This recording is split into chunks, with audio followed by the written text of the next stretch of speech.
Marcus Chen had always believed that some wounds never fully heal. They just learn to hide beneath layers of scar tissue and forced smiles. Standing in the family court waiting room at 6:47 a.m., clutching a folder full of adoption papers that represented 2 years of legal battles, he felt the familiar weight of being the only parent who showed up. The fluorescent lights hummed overhead, casting harsh shadows across empty plastic chairs that had witnessed countless broken families seeking resolution. Before we jump back in, tell us where you're tuning in from, and if this story touches you, make sure you're subscribed, because tomorrow I've saved something extra special for you. At 38, Marcus carried himself with the quiet dignity of a man who had learned to shoulder responsibility alone. His calloused hands, stained with motor oil that never quite washed clean, told the story of 12-hour shifts at Chen's Auto Recovery, the towing company he had built from nothing after his divorce 5 years earlier. The business had become his lifeline, providing steady income and the flexible schedule he needed to raise his 8-year-old daughter Lily as a single father. But today wasn't about Lily, who was safely at her before-school program, probably teaching younger kids how to braid friendship bracelets with the patience she had inherited from her grandmother. Today was about Ryan Whitmore, the 17-year-old who had been living in their modest 2-bedroom apartment for the past 8 months, transforming their quiet life into something Marcus had never imagined possible. The social worker, Ms. Patricia Flores, emerged from the courtroom with the kind of expression that had learned to deliver both good and devastating news with equal professional composure. Her clipboard held documents that would either make Marcus officially responsible for 2 children or leave him explaining to Ryan why the system had failed him once again. "Mr. Chen," she said, her voice carrying the weight of 30 years in family services, "Judge Harrison wants to see you in chambers before we proceed with the hearing." Marcus followed her down the narrow hallway, his work boots echoing against polished linoleum floors that reflected the early morning light streaming through tall windows. The judge's chambers smelled of old leather and fresh coffee, with law books lining every wall from floor to ceiling like silent witnesses to countless family dramas. Judge Eleanor Harrison was a woman in her 60s with silver hair pulled back in a practical bun, and eyes that had seen enough human complexity to understand that good intentions didn't always translate into successful outcomes. She gestured for Marcus to take a seat across from her substantial wooden desk, which was covered with case files and family photos that suggested she understood the importance of what she was deciding. "Mr. Chen, I've reviewed your petition for adoption, and I have to say, your case is rather unusual," she began, opening a thick folder that contained 2 years of Marcus's life documented in official reports and character references. "You're a single father with limited financial resources, seeking to adopt a teenager with a history of behavioral problems and legal troubles. Most people in your situation would be looking for ways to remove complicated children from their lives, not add them." Marcus shifted in his chair, choosing his words carefully. "Your Honor, Ryan isn't complicated. He's been failed by every adult who was supposed to protect him. There's a difference." The judge studied him with the kind of attention that suggested she was evaluating not just his words, but the conviction behind them. "Tell me about the night you first encountered Ryan Whitmore. I want to hear it in your own words, not what's written in the police reports." The memory hit Marcus like a cold wind, transporting him back to that rainy Thursday evening in March when everything changed. He had been responding to a call about an abandoned vehicle on the industrial side of town, expecting to find another broken-down car whose owner couldn't afford repairs. Instead, he had discovered a 17-year-old kid sleeping in the back seat of a luxury sedan that had been reported stolen 3 days earlier. "It was just after midnight," Marcus began, his voice steady despite the emotional weight of the recollection. "Dispatch sent me to tow what they said was an abandoned BMW. When I got there, the car was parked behind an old warehouse, hidden from street view. At first, I thought it was empty, but when I started hooking up the tow chains, I heard movement from inside." Judge Harrison leaned forward slightly, her attention focused entirely on Marcus's account. The official reports had provided the basic facts, but she had learned that understanding a case required hearing the human story behind the paperwork. "The kid was scared," Marcus continued, "not defiant or aggressive like the police report suggested, just terrified. He was wearing expensive clothes that were wrinkled and dirty, like he'd been sleeping in them for days. His hands were shaking, and he kept looking over his shoulder like he expected someone to find him." Marcus paused, remembering the moment when Ryan had stepped out of the car with his hands raised, trying to appear confident but failing to hide the vulnerability in his eyes. At 17, Ryan Whitmore looked like a young man who had learned to expect disappointment and betrayal from every adult in his life. "Most people would have called the police immediately," Judge Harrison observed. "What made you handle the situation differently?"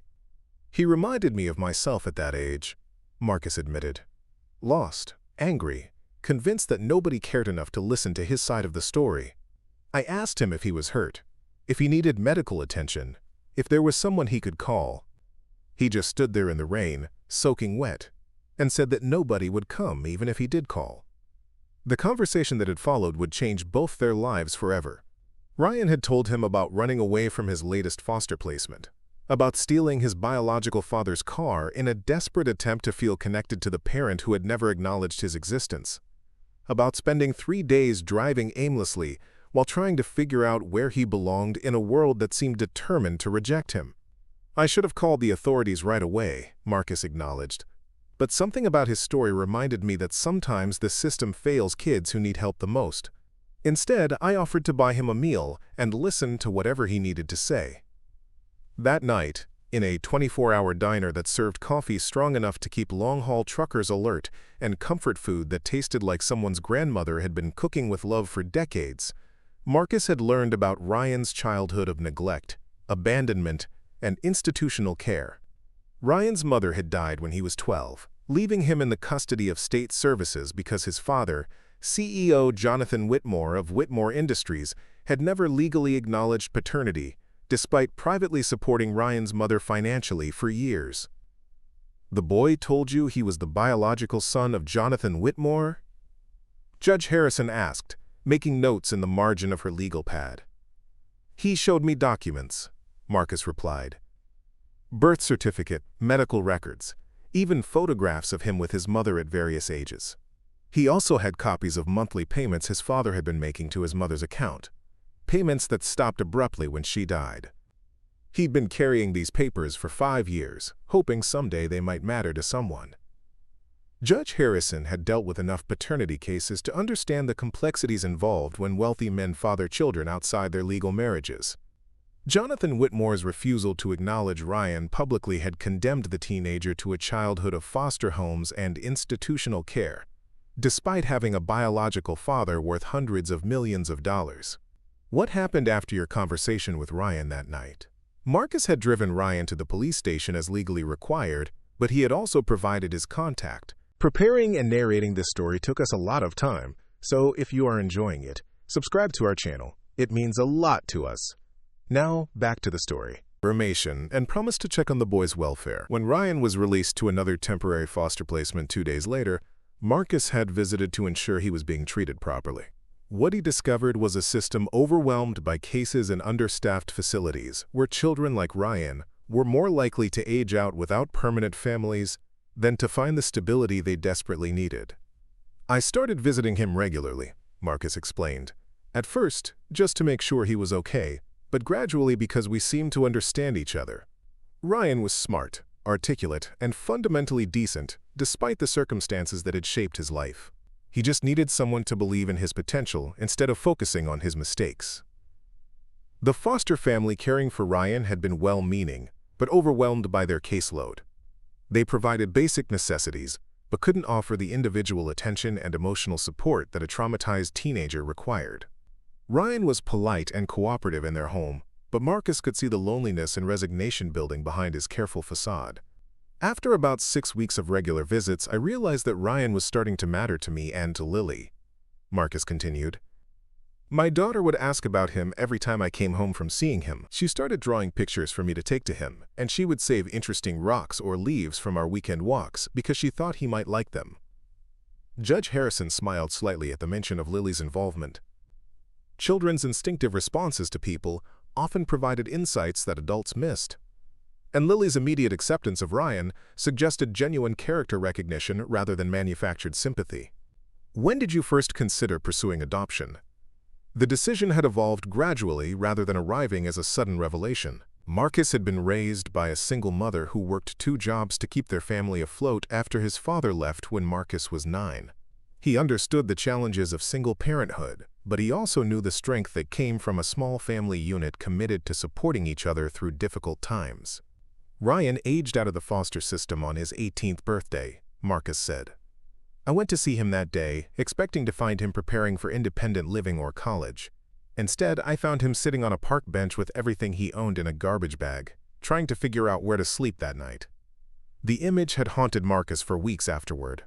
A young man who should have been celebrating his transition to adulthood was instead facing homelessness, because the safety net designed to protect him had been pulled away the moment he reached legal majority. Ryan had managed to graduate high school with decent grades despite the instability of his living situation, but he had no family support for pursuing higher education or establishing independent housing. I brought him home that night, Marcus admitted. Lily insisted he take her room while we figured out a more permanent arrangement. She moved into my room and announced that Ryan was her big brother now, whether the paperwork said so or not.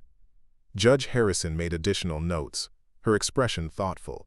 How did Ryan respond to being welcomed into your family? With suspicion at first, Marcus replied honestly. He learned not to trust adults who made promises, and he kept expecting me to change my mind or set conditions he couldn't meet. It took months before he believed that our invitation was permanent and unconditional. The early weeks had been challenging for everyone involved.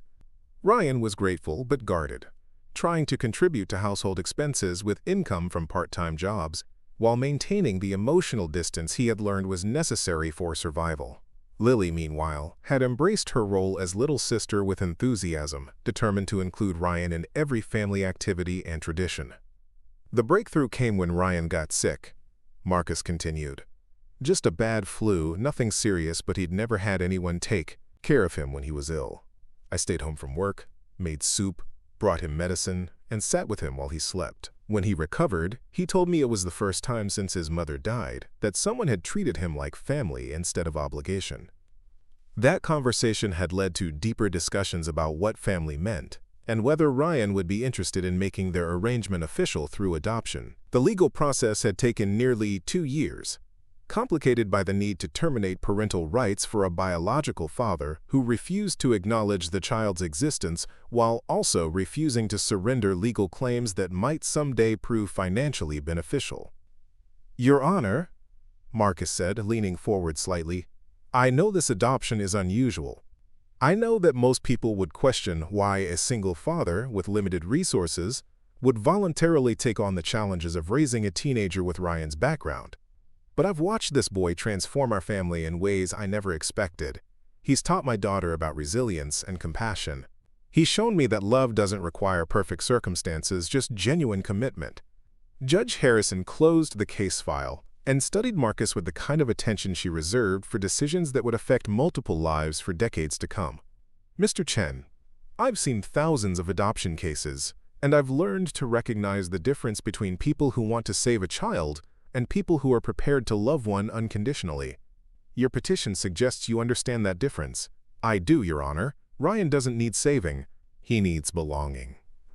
The morning light filtering through the family court windows had shifted by the time Judge Harrison rendered her decision, casting longer shadows across the polished floors where Marcus had paced, while waiting for Ryan to arrive from his job at the local community center. The teenager worked there every morning before school, helping coordinate after-school programs for younger children who reminded him of his own need for stability and guidance during difficult years. Ryan Whitmore entered the courtroom wearing his best shirt, a navy blue button-down that Lily had helped him pick out during a rare shopping trip to the discount store downtown. At 17, he carried himself with the kind of careful posture that suggested someone accustomed to being evaluated by adults who held power over his future. His dark hair was neatly combed, and his hands were clean, despite having spent the early mornings setting up craft supplies for elementary school children. Marcus felt his chest tighten with pride and anxiety as Ryan took his seat beside him at the plaintiff's table. Over the past 8 months, he had watched this young man evolve from a guarded, angry teenager into someone who was beginning to believe in his own worth and potential. The transformation hadn't been dramatic or sudden, but rather a gradual process of small victories and growing trust that had strengthened their family bond. Good morning, Ryan. Judge Harrison said, her voice carrying warmth that hadn't been present during her earlier questioning of Marcus. I understand you've prepared a statement about your feelings regarding this adoption petition, Ryan stood with the kind of nervous energy that reminded Marcus of Lily before her school presentations, determined to do well but uncertain about the outcome. He pulled a folded piece of paper from his shirt pocket, carefully smoothing it against the table before beginning to read. Your Honor, 2 years ago, I thought I knew what family meant. Ryan began, his voice steady despite the gravity of the moment. I thought it was something that happened to other people, something I had lost when my mother died and could never find again. I was wrong about a lot of things back then, but I was especially wrong about that. Marcus remembered the first time Ryan had called him Dad, accidentally, then immediately apologized as if he had violated an unspoken rule. It had taken weeks of gentle reassurance before Ryan felt comfortable, using family language without fear of overstepping boundaries that existed only in his own wounded imagination. Marcus Chen found me at the lowest point of my life, Ryan continued, glancing briefly at the man who had become his father in every way that mattered. I was sleeping in a stolen car, convinced that nobody in the world cared whether I lived or died. Instead of seeing me as a problem to be solved or a case to be processed, he saw me as a person worth knowing. Judge Harrison listened intently, her years of experience having taught her to recognize genuine emotion versus rehearsed testimony designed to influence legal outcomes. Ryan's words carried the weight of lived experience and gratitude that couldn't be manufactured for the sake of appearing sympathetic. But this isn't just about Marcus rescuing me, Ryan said, his voice growing stronger. It's about how he and Lily created space in their family for someone like me, someone with baggage and trust issues, and a history of disappointing people who tried to help. They didn't just offer me a place to live, they offered me a place to belong. The courtroom was quiet except for the soft scratch of the court reporter's stenography machine, capturing every word for the official record. Marcus found himself thinking about the evening 3 months earlier when Ryan had helped Lily with a school project about family trees, carefully drawing branches that included himself as her big brother and Marcus as the father they both shared. Lily Chen is the best little sister anyone could ask for, Ryan continued, a smile breaking through his serious expression. She draws me pictures of our family that she tapes to the refrigerator, and she saves half of her Halloween candy every year because she wants to make sure I have some too. She's taught me that being part of a family means looking out for each other, not because you have to, but because you want to. Marcus felt tears threatening and blinked them back, remembering Lily's fierce defense of Ryan during a parent-teacher conference when her teacher had asked inappropriate questions about their family structure. His 8-year-old daughter had explained with perfect clarity that families were about love, not about matching last names or birth certificates. Your Honor, I know I'm not the easiest kid to adopt, Ryan admitted, folding his prepared statement and speaking more spontaneously. I have a complicated history, and I'm probably going to make mistakes as I figure out how to be someone's son after all these years of being nobody's anything. But I want to learn. I want to be worthy of the family that chose me when they didn't have to. Judge Harrison made notes on her legal pad, her expression thoughtful as she considered the complexity of the case before her. The adoption petition was unusual, not just because of the circumstances that had brought Marcus and Ryan together, but because it represented a conscious choice to expand a family that was already functioning successfully, rather than responding to crisis or emergency placement. Ryan, do you understand that adoption is a permanent legal relationship? The judge asked. This isn't like foster care, where arrangements can be modified if circumstances change. If I approve this petition, Marcus Chen will be your legal father with all the rights and responsibilities that relationship entails. Yes, ma'am, I understand, Ryan replied immediately. That's exactly what I want. I want to belong somewhere permanently. I want to have a family that I can't lose, no matter what mistakes I might make or what challenges we might face together. The determination in Ryan's voice reflected months of counseling sessions, where he had worked through abandonment issues and learned to believe that he deserved stable relationships. Marcus had attended many of those sessions, not because he was required to, but because he wanted to understand how to be the kind of father Ryan needed after years of institutional care and emotional neglect. Mr. Chen, Judge Harrison said, turning her attention back to Marcus, adoption creates legal obligations that extend well beyond Ryan's 18th birthday. You'll be responsible for supporting his education, helping him establish independent living skills, and maintaining a relationship that will hopefully last for the rest of your lives. Are you prepared for that level of long-term commitment?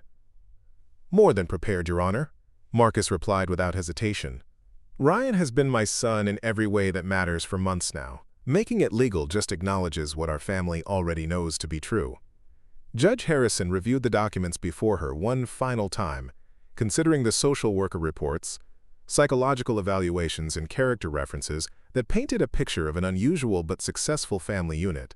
The case challenged traditional assumptions about adoption, single parenthood, and the resilience of teenagers who had experienced systemic failure. In my 30 years on the bench, I've learned that successful families come in many different forms, she said finally. What matters isn't the circumstances that bring people together, but the commitment they make to support each other through whatever challenges life presents. She signed the adoption decree with the kind of decisive motion that suggested confidence in her decision. Congratulations, Mr. Chen. Ryan is now legally your son, with all the rights and privileges that relationship provides. The moment felt simultaneously anticlimactic and profound. Years of legal procedures and bureaucratic requirements had culminated in a simple signature that transformed Ryan from a ward of the state into a permanent member of the Chen family. Marcus shook hands with his attorney while Ryan stood beside him, still processing the reality of having a legal father for the first time since his mother's death. Thank you, Your Honor, Marcus said, his voice thick with emotion. We won't take this responsibility lightly. I'm confident you won't, Judge Harrison replied, gathering her papers. I'll be interested to hear how your family continues to grow and thrive. As they left the courthouse, Ryan walked between Marcus and Ms. Flores, who would close his case file and transfer his records to reflect his new legal status. The afternoon sun felt warm on their faces, and the city street bustled with normal activity that seemed surreal after the intensity of the adoption hearing. So, what happens now? Ryan asked, his question directed to both adults, but his eyes focused on Marcus. Now we go pick up Lily from school and tell her she officially has a big brother, Marcus replied, putting his arm around Ryan's shoulders. Then we go home and figure out what we want for dinner as a family. The simplicity of those plans represented everything Ryan had hoped for but never dared to expect.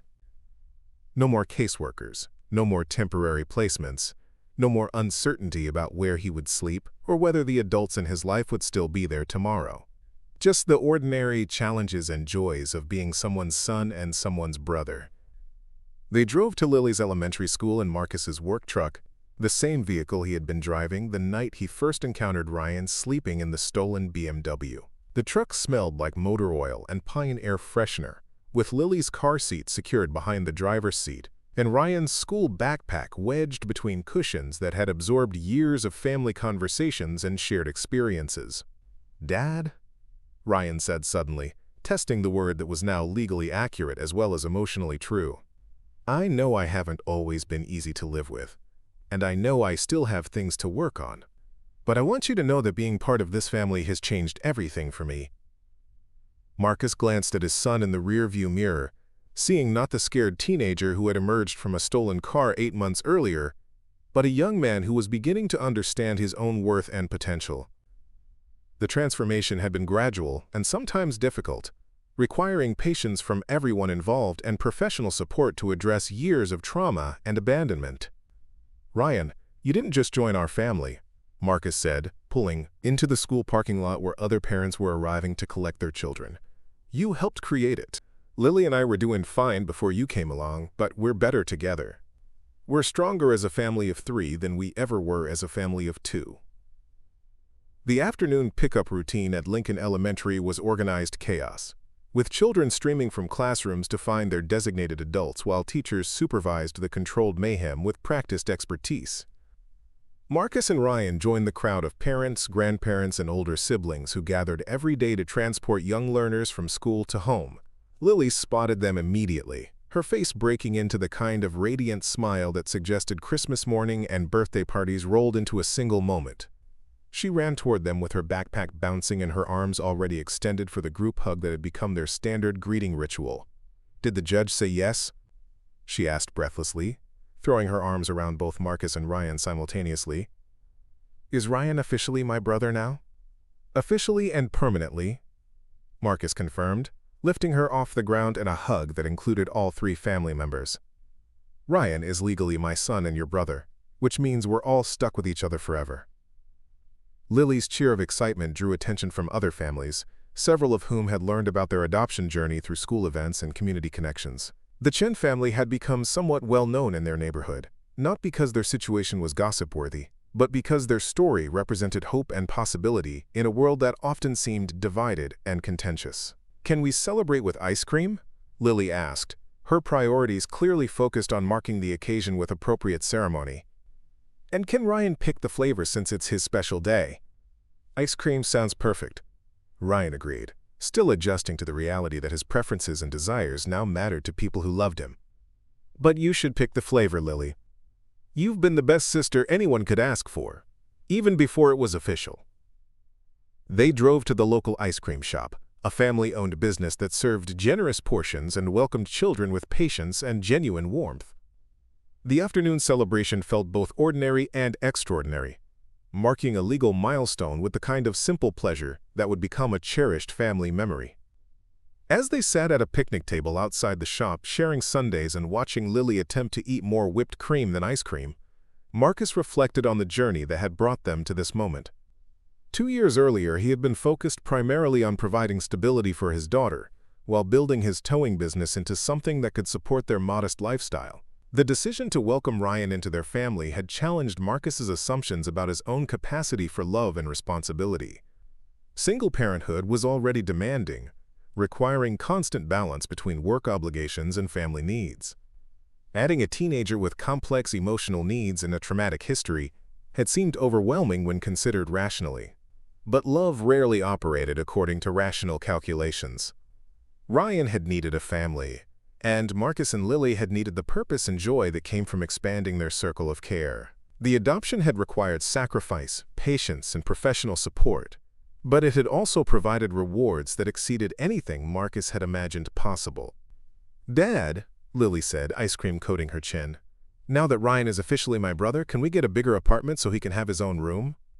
The practical challenges of their living situation had been ongoing considerations throughout the adoption process. Ryan had been sleeping on a fold-out couch in the living room, graciously accepting the arrangement while saving money from his part-time jobs to contribute to eventual housing improvements. "We're actually going to look at a house this weekend," Marcus revealed, surprising both children with news he had been keeping secret until the adoption was finalized. "It has 3 bedrooms, a small yard, and it's within walking distance of both your schools." Ryan's expression shifted from surprise to something approaching disbelief. "A house? Like a real house that we would own?" "A real house that we would rent with an option to buy," Marcus clarified. "I've been saving for a down payment, and with some help from the bank, we can afford something bigger than the apartment." The revelation represented more than improved living conditions. It symbolized permanence, stability, and Marcus's confidence in their family's future together. Ryan had spent his childhood moving between temporary placements, never allowing himself to become attached to physical spaces because he knew the arrangements wouldn't last. "Would I really have my own room?" Ryan asked, his voice carrying wonder that reminded Marcus how many basic experiences had been denied to this remarkable young man. 6 months after the adoption became official, Marcus discovered the manila envelope wedged between couch cushions while helping Ryan pack his belongings for their move to the 3-bedroom house on Maple Street. The envelope was thick, formal, and bore the letterhead of Whitmore Industries, the multinational corporation that had made Ryan's biological father one of the wealthiest men in the state. Ryan froze when he saw the envelope, his face draining of color in a way that immediately concerned Marcus. Over the past year, they had worked through many of Ryan's emotional triggers and trust issues, but the mention of Jonathan Whitmore still had the power to reduce the confident young man to the scared child who had been abandoned by systems meant to protect him. "I forgot that was there," Ryan said quietly, his voice carrying the kind of careful neutrality he used when discussing painful subjects. "It came about 3 weeks ago. I wasn't sure what to do with it, so I just hid it and tried to pretend it didn't exist." Marcus set down the box he had been packing and gave Ryan his full attention. They had learned that processing difficult emotions required patience and couldn't be rushed. especially when those emotions connected to Ryan's deepest wounds around abandonment and rejection. "Do you want to open it together?" Marcus offered, settling beside Ryan on the couch that had served as the teenager's bed for nearly a year. "Or would you prefer to handle it privately?" "Together," Ryan said immediately, then paused to consider his response more carefully. "I mean, if you're willing to deal with whatever drama this might bring into our family." Jonathan Whitmore has never contacted me directly before. The fact that he's reaching out now probably means he wants something. Marcus understood Ryan's wariness. Throughout the adoption process, they had attempted to contact Jonathan Whitmore multiple times, seeking either formal relinquishment of parental rights or acknowledgement of his biological relationship with Ryan. Each attempt had been met with legal representatives who denied paternity, while simultaneously blocking adoption proceedings through procedural challenges that had cost Marcus thousands in attorney fees. The envelope felt substantial, containing what appeared to be multiple documents rather than a simple letter. Ryan's hands shook slightly as he opened it, revealing a cover letter written on expensive stationery and signed with the kind of bold signature that suggested someone accustomed to having his name carry weight and authority. "Dear Ryan," the letter began, and Marcus immediately noticed that Jonathan Whitmore had chosen to use Ryan's first name rather than acknowledging any familial relationship. "I am writing to inform you of certain developments that may affect your future circumstances and opportunities." Ryan continued reading aloud, his voice growing steadier as he processed the formal language that seemed designed to maintain emotional distance while conveying important information. "Recent changes in my personal situation have prompted me to reconsider certain decisions I made following your mother's death.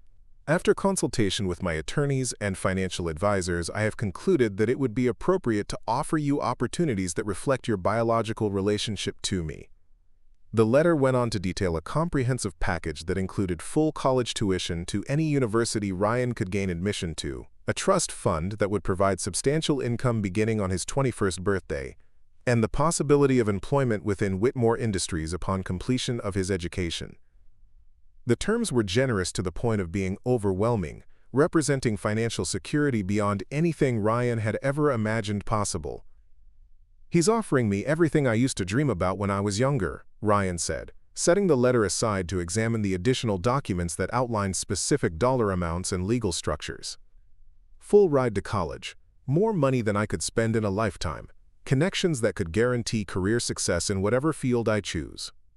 Marcus read through the documents carefully, his experience with legal paperwork from the adoption process helping him understand the complexity of what was being offered. The trust fund alone was worth several $1,000,000, and the educational opportunities included access to elite institutions that typically required family connections or extraordinary achievement for admission. "There's something else," Ryan said, pulling out a final document that had been placed at the bottom of the envelope, "a non-disclosure agreement.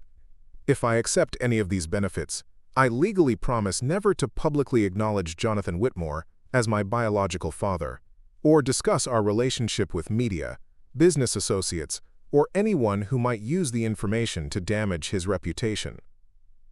The NDA revealed the true motivation behind Whitmore's sudden generosity. Recent news reports had detailed his contentious divorce from his wife of 25 years, a process that had exposed various extramarital affairs and financial irregularities that threatened both his personal reputation and his company's stock price. Acknowledging Ryan publicly would provide additional ammunition for his ex-wife's legal team while potentially creating complications for his corporate leadership. "He's buying your silence," Marcus realized, anger building in his chest as he understood the calculated nature of the offer. This isn't about making amends or accepting responsibility. This is about protecting himself from scandal while appearing generous. Ryan nodded, his expression a mixture of hurt and resignation that reminded Marcus of the broken teenager he had first encountered sleeping in a stolen car. The timing isn't coincidental. His divorce has been all over the business news, and there are rumors about other children he's never acknowledged. He's probably making similar offers to anyone who could cause problems for him. They sat in silence for several minutes, processing the implications of Jonathan Whitmore's offer. The financial benefits were substantial enough to transform Ryan's life completely, providing educational opportunities and economic security that Marcus's modest income could never match. But accepting the terms would require Ryan to deny the truth about his parentage and pretend that one of the most successful businessmen in the state had no connection to his existence. "Ryan, I need you to know that whatever you decide, it won't change anything about our family," Marcus said carefully, choosing his words with the kind of precision required for conversations that could affect the rest of their lives together. "If you want to accept his offer, I'll support that decision completely. This kind of opportunity might never come again." "You really mean that?" Ryan asked, searching Marcus's face for any sign of hidden resentment or disappointment. "You wouldn't feel like I was choosing money over family?" "I'd feel like you were making a practical decision about your future," Marcus replied honestly. "College tuition alone costs more than I make in 2 years. The trust fund would guarantee that you never have to worry about money for the rest of your life. Those are significant advantages that could benefit not just you, but any family you might have someday." Ryan stood and walked to the window overlooking their apartment complex's small courtyard, where children were playing on swings that had seen better days, and parents were supervising from benches that needed repainting. The view represented the modest but stable life they had built together, a stark contrast to the wealth and privilege that Jonathan Whitmore's offer could provide. "When I was 12 and living in my third foster home, I used to fantasize about my father showing up one day," Ryan said, his voice carrying the weight of years of disappointment and abandoned hope. "I imagined him explaining why he had stayed away, apologizing for leaving me in the system, and asking me to come live with him in some mansion where I would finally have everything I had ever wanted." Marcus joined him at the window, understanding that Ryan needed to process complex emotions before making any decisions about his future. The offer represented both validation and further rejection, acknowledging Ryan's worth while simultaneously demanding that he deny his own identity. "What changed?" Marcus asked gently. "I grew up," Ryan replied simply. "I learned that fantasies about rescue and redemption usually stay fantasies.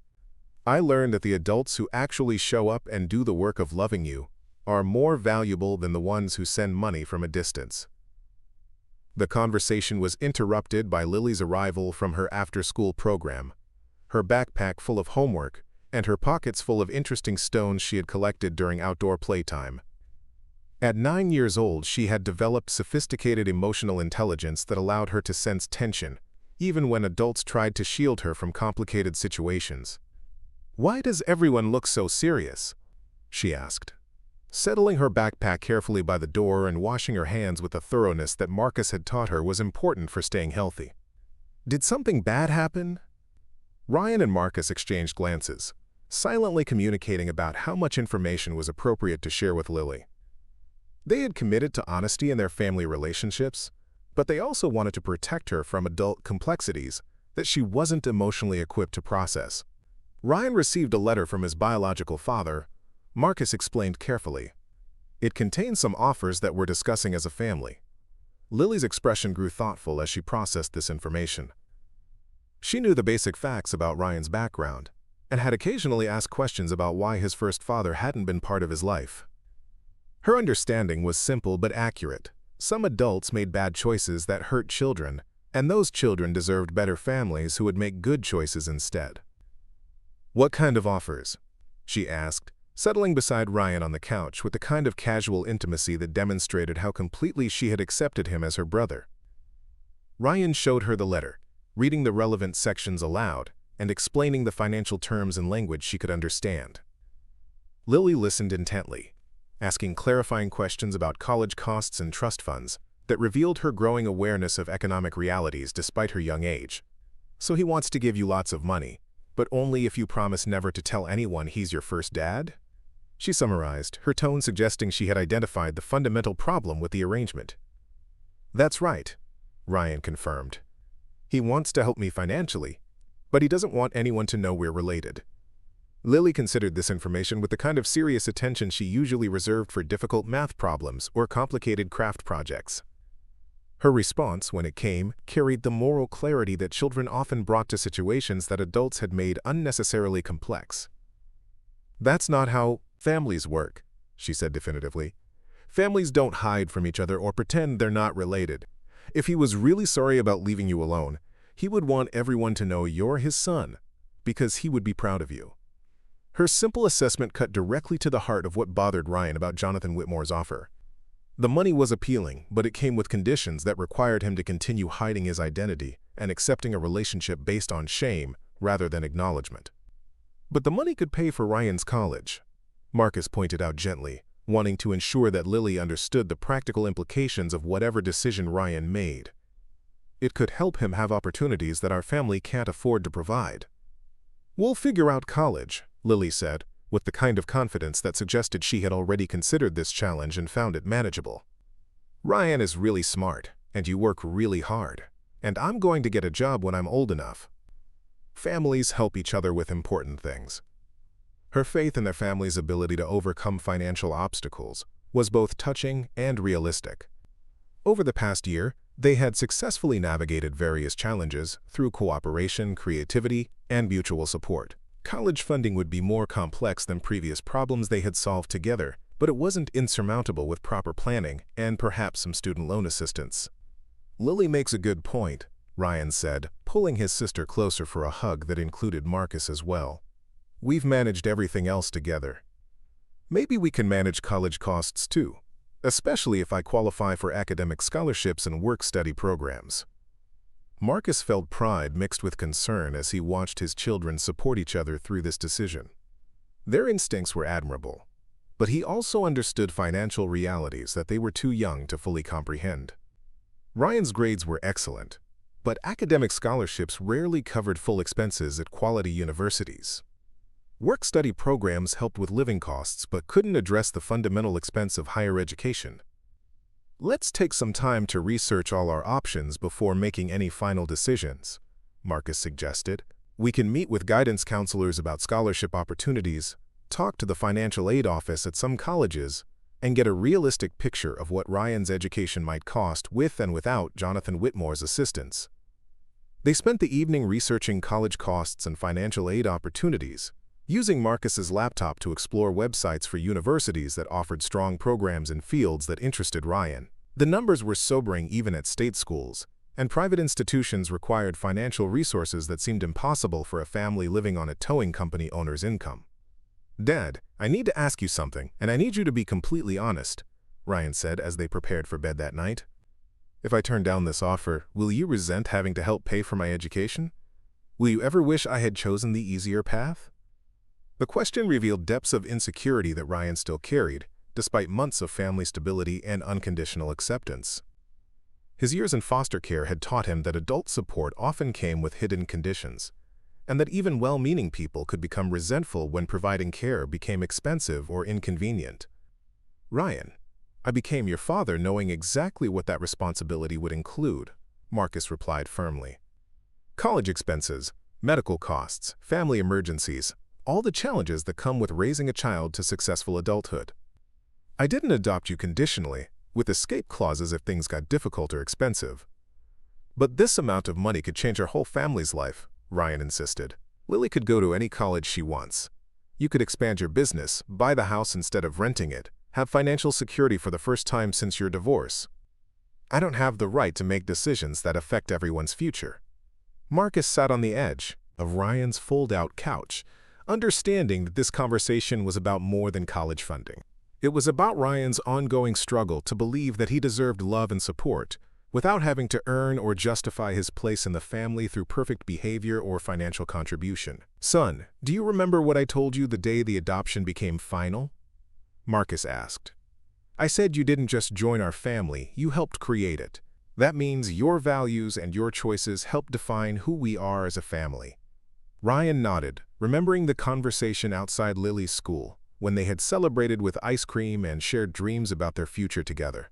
"If you accepted Jonathan Whitmore's money with conditions that required you to deny your own identity, that would change our family in ways that go far beyond financial security," Marcus continued. "It would teach Lily that money is more important than truth, that family relationships can be purchased, and that love comes with price tags attached."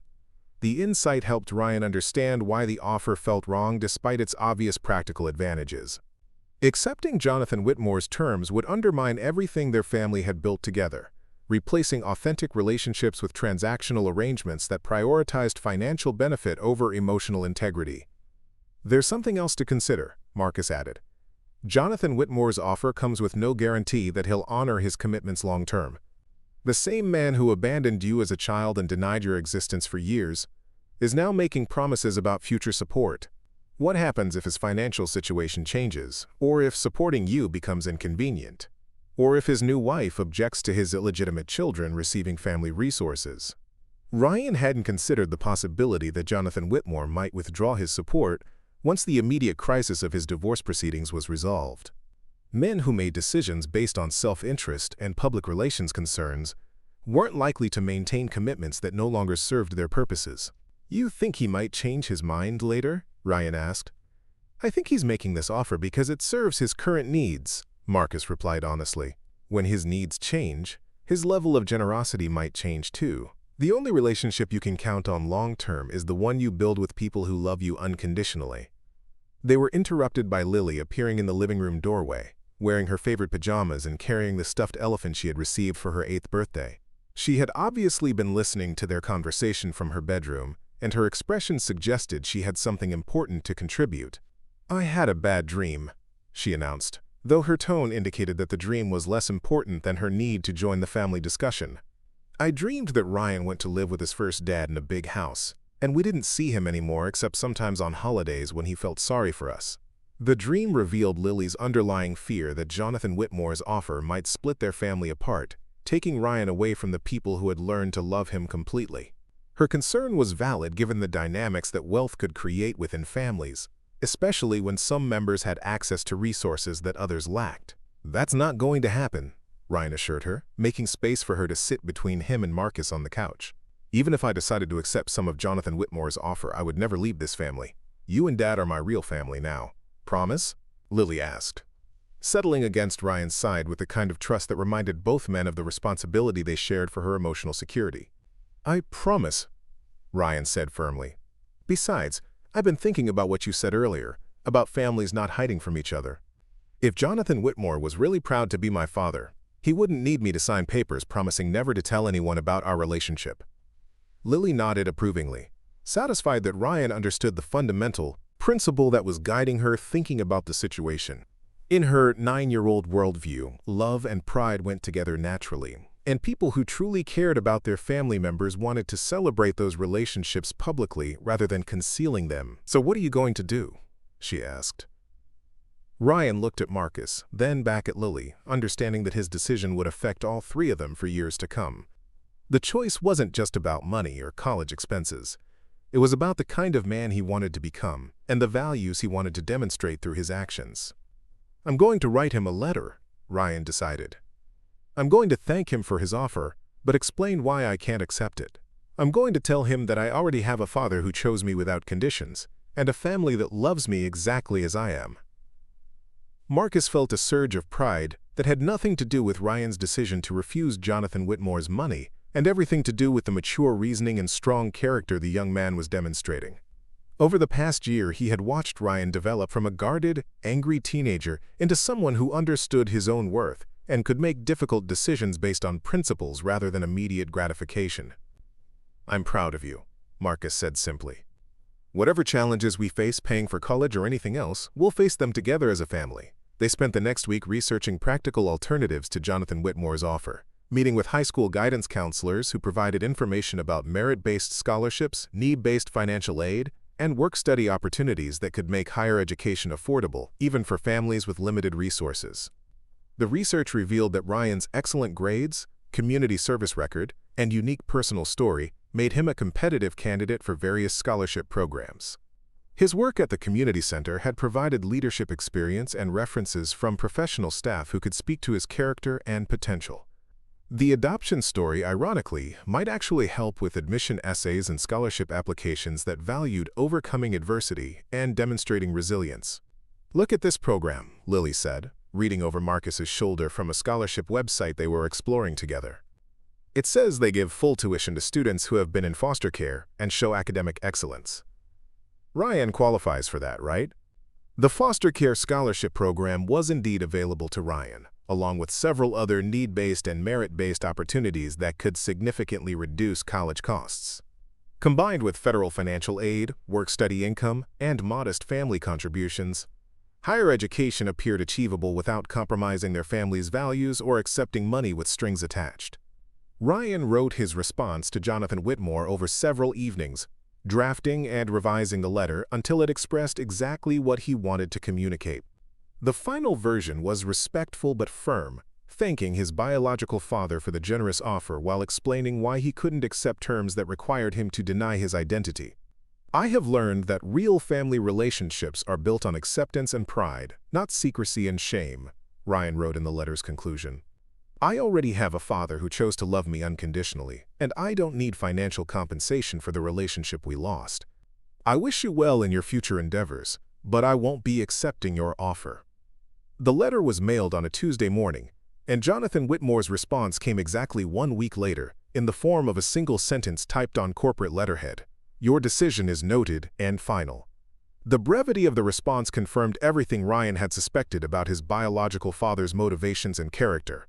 Jonathan Whitmore had made his offer as a business transaction designed to protect his interests, not as a genuine attempt to build a relationship with the son he had abandoned. When the transaction was refused, he had no further interest in maintaining contact. "Are you okay?" Marcus asked, finding Ryan reading the response in their new kitchen on Maple Street, where boxes were still being unpacked and family routines were being established in expanded space. "I'm better than okay," Ryan replied, setting the letter aside and returning to the task of arranging dishes in cabinets that were finally large enough to hold all their belongings. "I know exactly who I am and where I belong. That's worth more than any trust fund." The move to the house had proceeded smoothly, with Ryan and Lily each claiming their own bedrooms, and Marcus enjoying the luxury of a master suite with enough space for the furniture he had kept in storage since his divorce.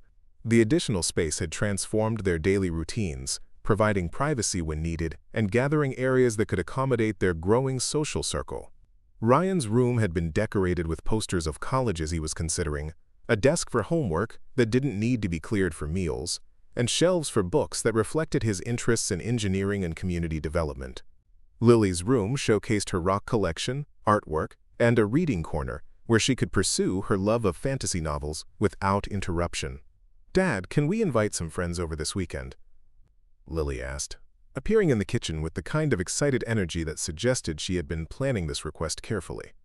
"I want to show everyone our new house, and Ryan said he would teach the kids from my class how to change bicycle tires." The invitation represented another milestone in their family's development. The apartment had been too small for entertaining, but the house provided space for social activities that could strengthen Ryan and Lily's friendships while demonstrating their family's stability and hospitality. "That sounds like a great idea," Marcus agreed. "We can set up the backyard for outdoor activities, and maybe Ryan can organize some educational demonstrations that parents would appreciate too." Ryan had discovered a talent for working with younger children during his job at the community center, combining patience with practical skills in ways that made learning fun and memorable. His ability to connect with kids who faced challenges similar to his own childhood experiences had led to additional volunteer opportunities and strong relationships with community leaders who could provide references for college applications. "I was thinking we could do more than just bicycle maintenance," Ryan suggested, warming to the idea of combining entertainment with education. "Maybe some basic automotive safety, how to check tire pressure, what to do if a car breaks down. Practical skills that might help them or their families someday." The proposal reflected Ryan's growing confidence and his desire to give back to the community that had supported his own development. Teaching practical skills to younger children provided him with leadership experience while creating positive connections that strengthened his sense of belonging and purpose. As they continued unpacking and settling into their new home, the Chen family established routines that reflected their shared values and individual personalities. Marcus's work schedule allowed him to be present for family dinners most evenings, when they would discuss their days, plan weekend activities, and address any concerns that needed family input. Ryan maintained his job at the community center while focusing on his senior year coursework and college applications. His grades remained excellent, and his involvement in school activities had expanded to include peer tutoring and leadership roles that provided additional experiences for scholarship applications. Lily thrived in the stability of their permanent housing, developing friendships with neighborhood children and pursuing interests in science and art that benefited from having dedicated space for projects and collections. Her academic performance was strong, and her teachers frequently commented on her emotional maturity and helpful attitude toward classmates who faced various challenges. The rejection of Jonathan Whitmore's offer had been difficult in some ways, requiring them to commit to financial sacrifices and long-term planning that would test their family's resilience and creativity. But it had also clarified their values and strengthened their commitment to authentic relationships built on love rather than obligation or transaction. "I've been thinking about what I want to study in college," Ryan said one evening as they were finishing dinner and preparing for their respective evening activities. "I know I've talked about engineering, but I'm also interested in social work or education, something that would let me help kids who are going through what I went through." The career consideration reflected Ryan's growing understanding of his own experiences and his desire to transform past pain into future purpose. His combination of academic ability, personal resilience, and genuine empathy for vulnerable children could make him extraordinarily effective in fields focused on child welfare and development. "You'd be amazing at either of those careers," Lily said supportively, clearing plates with the efficiency that had become second nature in their well-organized household. "You're really good at explaining things, and you always know how to make people feel better when they're scared or upset." Marcus nodded in agreement, having witnessed Ryan's natural talent for connecting with young people who had experienced trauma or abandonment. The community center staff had already indicated interest in offering Ryan employment opportunities that could provide both income and professional experience while he pursued his education. "Whatever you decide to study, you'll have our full support," Marcus assured his son. "We'll figure out the financial aspects together, and you'll have the freedom to choose the path that feels right for your interests and goals." The promise represented everything Jonathan Whitmore's offer had failed to provide: unconditional support, authentic relationship, and faith in Ryan's ability to make good decisions about his own future. Money alone couldn't purchase the security and confidence that came from knowing his family believed in him completely. "Your own room, with space for a desk for homework and whatever decorations you want on the walls," Marcus confirmed. "And Lily gets her own room back, which means she can finally display her rock collection properly." Lily clapped her hands together, delighted by the prospect of organizing her treasures in a dedicated space, while simultaneously celebrating Ryan's opportunity for privacy and personal territory. The house would represent a fresh start for all of them, a space designed around their family's specific needs and dreams. As the afternoon wore on and they prepared to return home to the apartment that had sheltered them during their transition to official family status, Marcus felt profound gratitude for the sequence of events that had brought them together. Ryan's story could have ended very differently, with homelessness, continued institutionalization, or worse outcomes that befell too many young people aging out of the foster care system. Instead, a chance encounter during a routine towing call had evolved into something none of them could have predicted.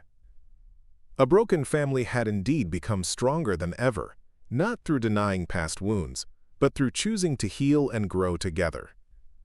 3 years later, Marcus stood in the auditorium of State University, watching Ryan cross the stage to receive his bachelor's degree in social work, magna cum laude, with a minor in child development. The young man who had once slept in a stolen car now wore academic regalia and carried himself with the quiet confidence of someone who had discovered his purpose in life. Lily, now 12 and serving as the family's unofficial photographer, snapped pictures with the dedication of a professional documenting a historic moment. She had grown into a thoughtful, articulate young woman whose rock collection had evolved into a serious interest in geology and environmental science. Her teachers frequently commented on her leadership abilities and her talent for helping classmates navigate social and academic challenges. "I can't believe our Ryan is graduating college," Lily whispered to Marcus as they watched their family member shake hands with the university president and pose for the official graduation photograph. "Remember when we were all worried about how we'd pay for this?" Marcus smiled, remembering the countless scholarship applications, financial aid meetings, and budget planning sessions that had made this day possible. Ryan's combination of academic excellence, community service, and personal story had indeed made him an attractive candidate for various funding opportunities. The foster care scholarship program had covered tuition, while work-study jobs and summer employment had addressed living expenses. More importantly, Ryan had thrived in the college environment, discovering intellectual passions and developing professional relationships that would serve him throughout his career. His professors had recognized his unique combination of academic ability and real-world experience, often seeking his perspective on child welfare policies and therapeutic approaches. Ladies and gentlemen, the university president announced from the podium, this year's recipient of the Outstanding Graduate Award in the College of Social Work is Ryan Chen, whose research on trauma-informed care for adolescents aging out of foster care has already influenced policy recommendations at the state level. The applause was enthusiastic, but Marcus felt tears threatening as he watched Ryan return to the podium to accept the special recognition. The award represented not just academic achievement, but validation that Ryan's personal experiences had been transformed into knowledge that could benefit other vulnerable young people. Ryan's senior thesis had examined innovative approaches to supporting teenagers transitioning out of institutional care, combining scholarly research with insights gained from his own experiences and observations. The work had attracted attention from social service agencies and academic researchers who recognized its potential for improving outcomes for at-risk youth. After the ceremony, they gathered in the university's garden area for photographs and celebrations with other graduating families. Ryan's professors approached to congratulate him and discuss graduate school opportunities, while his classmates sought him out to exchange contact information and plan future collaborations. "Mr. and Mrs. Chen," said Dr. Sandra Martinez, Ryan's faculty advisor, approaching Marcus and Lily with warm smiles, "you should be incredibly proud of your son. In 30 years of teaching, I've rarely encountered a student who combines such intellectual rigor with genuine compassion and practical wisdom." Marcus accepted the compliment gracefully, though he privately reflected that Ryan's wisdom had been earned through experiences no child should have to endure. The transformation from angry, abandoned teenager to confident, capable young adult had required tremendous courage and resilience from Ryan himself, supported by family love and professional guidance when needed. "Dr. Martinez has been talking to me about doctoral programs," Ryan explained, joining their conversation with a kind of excitement that suggested new possibilities were opening before him. "Apparently several universities are interested in my research approach, and there might be funding opportunities for continuing education." The prospect of Ryan pursuing advanced degrees represented both opportunity and challenge for their family. Graduate school would require additional years of financial sacrifice and emotional support, but it would also provide Ryan with credentials and expertise that could maximize his impact on systems and policies affecting vulnerable children. "What does your heart tell you about graduate school?" Lily asked, demonstrating the emotional intelligence that had become her trademark. "Approach to important family decisions, not your head, your heart." Ryan considered her question seriously, understanding that Lily's insights often cut through practical considerations to identify core truths about motivation and purpose. Over the years, she had developed remarkable ability to help family members clarify their thinking about complex choices. "My heart says there are still kids sleeping in cars and aging out of foster care without families," Ryan replied thoughtfully. "My heart says I want to do everything possible to change systems that fail children the way they failed me. If graduate school gives me tools to make bigger changes, then my heart says yes." Marcus felt proud of both his children in that moment, Ryan for his commitment to service despite having every right to focus purely on personal success, and Lily for her ability to ask questions that revealed essential truths about values and priorities. "Then we'll figure out how to make graduate school work," Marcus said simply. "We've managed every other challenge as a family. We can manage this one too." The celebration continued into the evening, with dinner at Ryan's favorite restaurant and conversations about the future that felt both exciting and grounded in the solid foundation they had built together. Ryan would be starting his first professional job the following month, working for the county's Child Protective Services Division while preparing applications for doctoral programs. 6 months later, Marcus received a phone call that would test everything their family had learned about resilience, support, and unconditional love. The voice on the other end belonged to Detective Sarah Rodriguez from the Juvenile Division of the City Police Department, and her tone carried the kind of professional concern that immediately commanded attention. "Mr. Chen, I'm calling because Ryan listed you as his emergency contact, and we have a situation that requires immediate family notification," Detective Rodriguez explained.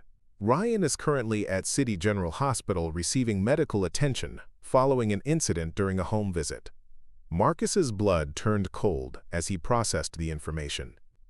Ryan's job with Child Protective Services occasionally involved potentially dangerous situations, but his training and experience had seemed to prepare him well for the challenges of working with troubled families and volatile circumstances. "What kind of incident?" Marcus asked, already reaching for his keys while motioning for Lily to gather her things so they could leave for the hospital immediately. "A domestic dispute that escalated while Ryan was conducting a welfare check," the detective replied. "He's conscious and alert, but he sustained injuries that required emergency room treatment. The doctors say he's stable, but they want to keep him overnight for observation." The drive to the hospital felt endless, with Lily maintaining calm composure while Marcus struggled to control his anxiety about Ryan's condition and the circumstances that had led to his injury. Their family had weathered various challenges over the years, but physical danger to any of its members represented a new kind of fear that tested their emotional resources. They found Ryan in a hospital bed with his left arm in a sling and bandages covering cuts on his face and hands. Despite his injuries, he managed a reassuring smile when he saw them enter his room, immediately shifting into protective mode to minimize their worry about his condition. "I'm okay," he said before either of them could speak. "It looks worse than it is. The family I was visiting had some serious problems, and the situation got out of control faster than anyone expected. I just happened to be in the wrong place when things went sideways." Marcus studied his son's injuries, recognizing defensive wounds that suggested Ryan had protected himself and possibly others during whatever violence had occurred. The thought of losing the young man they had worked so hard to help heal and thrive was almost unbearable. But Marcus also felt fierce pride in Ryan's choice to pursue work that helped vulnerable children despite obvious personal risks. "Were you able to help the kids involved?" Lily asked, demonstrating her intuitive understanding that Ryan's primary concern would be for the welfare of the children he had been trying to protect. "Two little girls, ages 6 and 9, Ryan confirmed. "They're safe now, placed with emergency foster families while the court decides what happens next. Their father had been drinking and became violent when I started asking questions about bruises the school had noticed. Their mother tried to intervene, which is when things really escalated."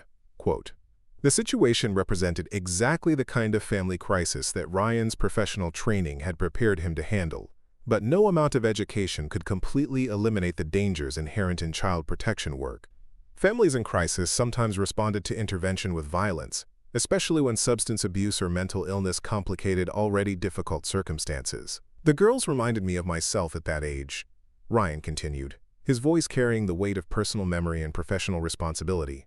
"Scared, trying to protect their mother, convinced that somehow the violence was their fault. I couldn't leave them in that situation, even when it became clear their father wasn't going to cooperate with the investigation." Marcus sat beside Ryan's hospital bed, understanding that this incident represented a turning point in their family's journey. Ryan had chosen a career path that would regularly place him in potentially dangerous situations, motivated by genuine desire to help children who faced circumstances similar to his own traumatic experiences. "Are you having second thoughts about this work?" Marcus asked gently, knowing that some people might reasonably decide that child protection services involved too much personal risk to justify the professional satisfaction. "No," Ryan replied immediately, his conviction clear despite his physical injuries. "If anything, this confirms that I'm doing exactly what I'm supposed to be doing. Those little girls needed someone who understood their fear and confusion, someone who wouldn't give up on them even when the situation became difficult." Lily moved closer to Ryan's bedside, taking his uninjured hand in both of hers, with the kind of gentle touch that conveyed both support and determination. At 12, she had developed sophisticated understanding of the values that guided their family's decisions and the courage required to live according to those principles. "We're proud of you for protecting those children," she said simply. "Mom would have been proud too.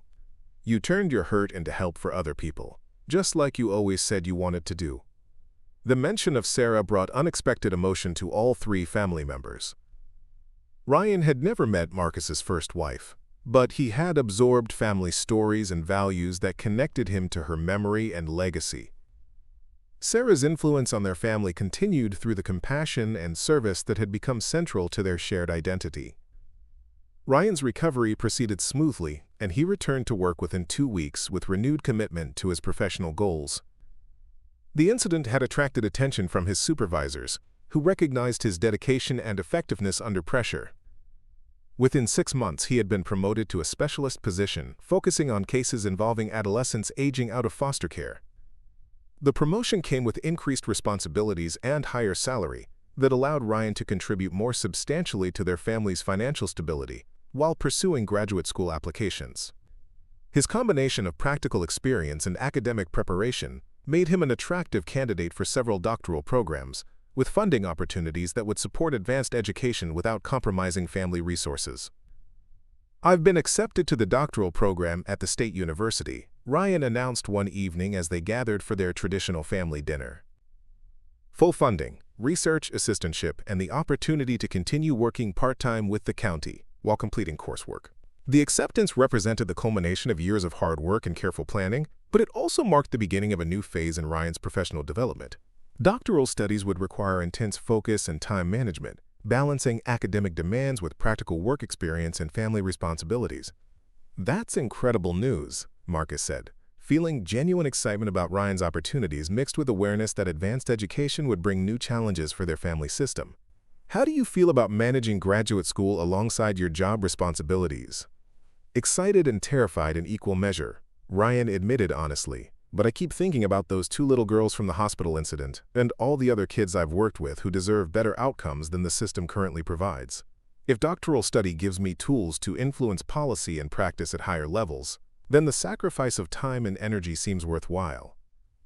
Lily, now 13 and beginning her own academic challenges in middle school, nodded approvingly at Ryan's reasoning.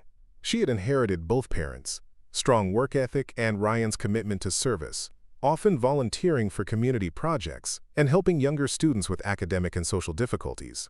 "I want to help too," she announced, surprising both Marcus and Ryan with the seriousness of her tone. "I've been researching programs for middle school students who want to volunteer with social service organizations. I want to understand the work you do and find ways to contribute to helping kids." Her desire to become involved in child welfare work reflected the values their family had developed together and the influence of Ryan's professional commitment on their shared sense of purpose. At 13, Lily was beginning to consider career paths and life goals that would allow her to make meaningful contributions to addressing social problems. The conversation represented a moment of profound recognition for Marcus. The family they had built together through adoption, dedication, and unconditional love had indeed become stronger than ever. Ryan had transformed his personal experience of abandonment and institutional care into professional expertise that was already influencing policy and practice. Lily was developing into a young woman whose compassion and intelligence would undoubtedly benefit whatever communities she chose to serve. Most remarkably, their journey had demonstrated that broken families could indeed heal and thrive when provided with patience, support, and genuine commitment to each other's well-being. The single father who had once struggled to pay rent while raising his daughter alone had created a family unit that was making measurable differences in their community while supporting each member's individual growth and development. 5 years later, Dr. Ryan Chen walked across another graduation stage, this time receiving his doctorate in social work with a specialization in child welfare policy. His dissertation research on innovative approaches to supporting foster care alumni had been published in leading journals and cited by policymakers developing new programs for at-risk youth. Marcus and Lily watched from the audience, now joined by Ryan's girlfriend Sarah, a fellow social worker whom he had met during graduate school and who shared his commitment to child advocacy. The expanded family circle represented growth and possibility, while maintaining the core values and relationships that had sustained them through years of challenges and celebrations. "Look how far we've all come," Lily whispered to Marcus as they applauded Ryan's achievement. At 18, she had been accepted to several universities with scholarships for environmental science, planning to focus her studies on policy issues affecting vulnerable communities. "Remember when we were all crowded into that little apartment, worried about how we'd manage college tuition?" Marcus remembered those early concerns, but he also remembered the love and determination that had carried them through every obstacle. Their family had indeed proven that commitment, Creativity and mutual support could overcome almost any challenge when people chose to face difficulties together rather than alone. The broken family that had begun with a single father, a lonely daughter, and a traumatized teenager sleeping in a stolen car had become something extraordinary. A network of people committed to healing their own wounds while working to prevent similar damage to other vulnerable children and families. Up next, you've got two more standout stories right on your screen. If this one hit the mark, you won't want to pass these up. Just click and check them out.